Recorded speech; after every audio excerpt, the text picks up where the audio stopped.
ನಮಸ್ಕಾರ ಸ್ನೇಹಿತರೆ, ನಾನಿವತ್ತು ಟೇಸ್ಟಿಯಾದ ಕಾಳುಗೊಜ್ಜು ಹೇಗೆ ಮಾಡೋದು ಅಂತ ತೋರಿಸ್ತಾ ಇದ್ದೀನಿ. ತುಂಬಾ ರುಚಿಯಾಗಿರುತ್ತೆ. ನಾವು ಇದನ್ನು ಯಾವುದ್ರ ಜೊತೆಲಾದರೂ ತಿನ್ಬೋದು. ತುಂಬ ರುಚಿಯಾಗಿರುತ್ತೆ. ಯಾವ ರೀತಿ ಮಾಡೋದು ಅಂತ ನಾನಿವಾಗ ತೋರಿಸ್ತಾ ಇದ್ದೀನಿ. ನಾನಿವಾಗ ಇದನ್ನು ಕಡಲೆಕಾಳು ಮತ್ತು ಬಟಾಣಿ ಎರಡೂ ಒಂದೊಂದು ಕಪ್ಪನ್ನ ತೊಗೊಂಡು ಇಡೀ ರಾತ್ರಿ ನೆನೆಸಿ ಒಂದು ಕುಕ್ಕರ್ಗೆ ಹಾಕಿ ಬೇಯೋದಕ್ಕೆ ಇಡ್ತಾ ಇದ್ದೀನಿ.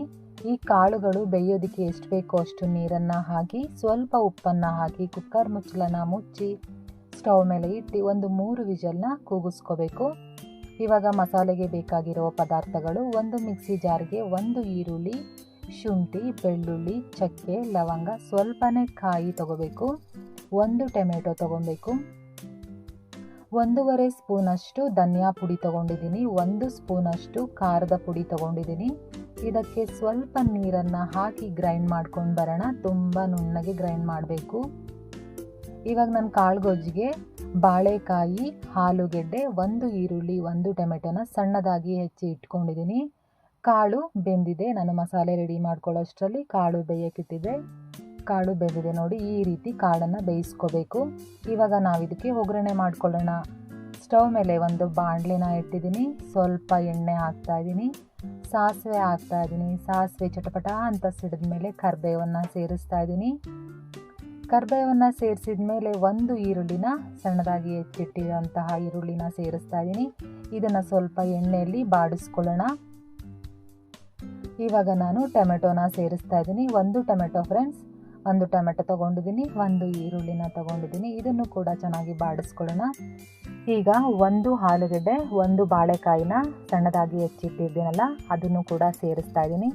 ಇದನ್ನು ಕೂಡ 1-2 ನಿಮಿಷ ಎಣ್ಣೆಯಲ್ಲಿ ಬಾಡಿಸ್ಕೊಳ್ಳೋಣ.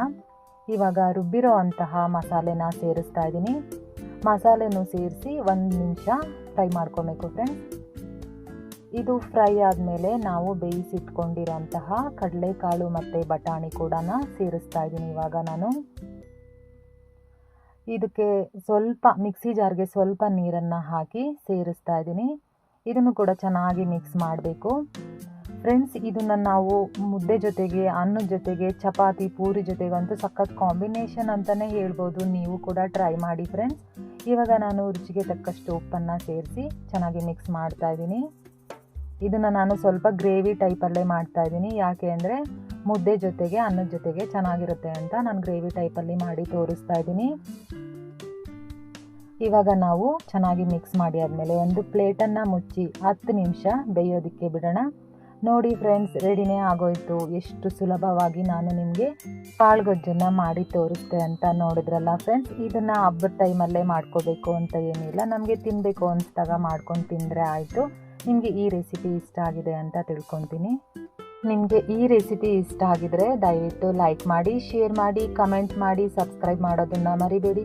ಹೀಗೆ ನನಗೆ ಸಪೋರ್ಟ್ ಮಾಡಿ ಅಂತ ಕೇಳ್ತಾ ಮತ್ತೆ ಸಿಗ್ತೀನಿ ಮತ್ತೊಂದು ಈಸಿ ರೆಸಿಪಿಯೊಂದಿಗೆ. ಧನ್ಯವಾದಗಳು.